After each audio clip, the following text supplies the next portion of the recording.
Salam sejahtera Malaysia, info hari ini. Rafizi pula dedah kenapa bagaimana rundingan bentuk kerajaan perpaduan. Berita sepenuhnya. Kuala Lumpur. Menteri Ekonomi Rafizi Ramli malam tadi berkongsi cerita bahawa kerajaan perpaduan antara Pakatan Harapan PH dan Barisan Nasional BN wujud kerana Perikatan Nasional BN menolak titah yang di Pertuan Agong untuk membentuk kerajaan bersama PH. Sebagai seorang penyelaras dan terbabit dalam rundingan, Rafizi menjelaskan kerajaan perpaduan terpaksa ditubuhkan kerana keputusan pilihan raya umum ke-15 PRU15 adalah unik dan seperti beliau dijangkakan tidak akan ada gangguan gabungan mendapat majoriti membentuk kerajaan sendiri, tetapi PH akan menjadi blok yang terbesar. Lebih unik lagi, keputusan ini menyebabkan PN atau PH pun tidak boleh membentuk kerajaan sendiri tanpa penyertaan BN. Mana-mana gabungan memerlukan penyertaan BN untuk membentuk kerajaan. Kalaupun PN berjaya mengumpulkan sokongan daripada semua parti lain selain daripada PH atau BN, PN tidak boleh membentuk kerajaan, katanya dalam satu hantaran menerusi TikTok hari ini. Ahli Parlimen Pandan yang juga timbalan Presiden PKR itu berkata, semua gabungan politik kecuali BN juga sedar rakyat mahu sebuah kerajaan yang stabil. Rakyat tidak mahu kerajaan yang mengulangi episod pengkhianatan langkah Sheraton yang mana ahli-ahli parlimen membidak kedudukan kerajaan dengan mengalihkan sokongan semata-mata agar mereka mendapat jawatan menteri, katanya. Perkara itu, katanya, menyebabkan parlimen meluluskan undang-undang anti lompat parti yang menyekat ahli parlimen daripada menyokong calon Perdana Menteri dari parti yang lain tanpa mendapat keputusan parti masing-masing.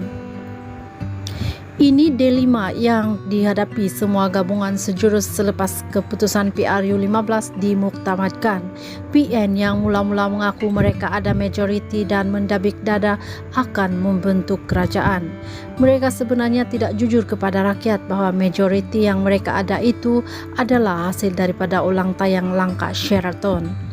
Mereka mengaku konon ada 10 ahli parlimen BN yang memberi sokongan kepada Tan Sri Muhyiddin Yassin, sedangkan tindakan 10 ahli parlimen BN itu tidak mendapat restu dan persetujuan daripada BN, katanya. Jelas Rafizi, 3 hari terawal selepas PRU15, BN sebenarnya membuat keputusan untuk berkecuali, mahu kekal sebagai pembangkang dan tidak mahu menyokong PH ataupun BN sebagai kerajaan. Secara logiknya, perkara ini boleh berlaku, tetapi kerajaan minoriti yang akan terbentuk adalah sangat tidak stabil. Ia boleh jatuh bila-bila masa sahaja. Pada masa sama, PN yang awal-awal lagi menolak sebarang kerjasama dengan PH untuk membentuk kerajaan, sebab itu keadaan menjadi buntu. Tidak ada gabungan yang boleh membentuk kerajaan kerana BN menolak PH dan BN pula mengambil pendirian untuk berkecuali, katanya. Rafizi berkata kebuntuan itu hanya ada jalan keluar apabila yang di Pertuan Agong menitahkan agar gabungan-gabungan politik membentuk satu kerajaan perpaduan. Bagaimanapun, katanya, pada hari pengerusi PH, Datuk Seri Anwar Ibrahim dan pengerusi PN dan Tan Sri Muhyiddin Yassin dititahkan menghadap Yang di Pertuan Agong Muhyiddin dan Presiden PAS Tan Sri Abdul Hadi Awang dahulu yang dimaklumkan mengenai cadangan kerajaan perpaduan. Dalam satu borang ataupun nota kertas persetujuan, mereka terus menulis tidak bersetuju di atas draft persetujuan untuk membentuk kerajaan perpaduan itu. Selepas menghadap Yang di Pertuan Agong, kedua-dua mereka terus meninggalkan istana, katanya.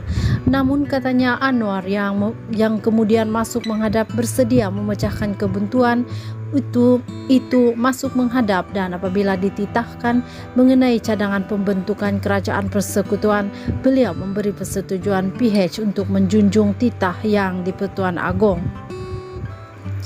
Jelas Rafizi lagi, Tindakan beliau mengunci mulut berkaitan kerajaan perpaduan sebelum ini adalah kerana beliau salah seorang perunding utama yang memikul tanggungjawab penyelaras penubuhan kerajaan perpaduan.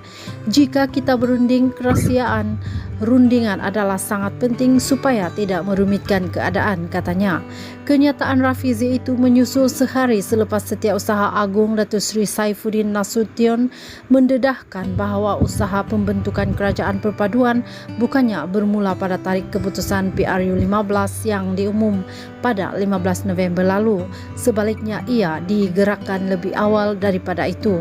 Saifuddin yang turut menjadi sebahagian watak utama menyertai rundingan memberitahu semalam bahawa ia berlaku atas dasar percaya dan hormat, hubungan sesama pimpinan dalam PH serta hubungan peribadi sekian lama dengan pimpinan BN sehingga memudahkan perbincangan. Sekian info hari ini. Terima kasih.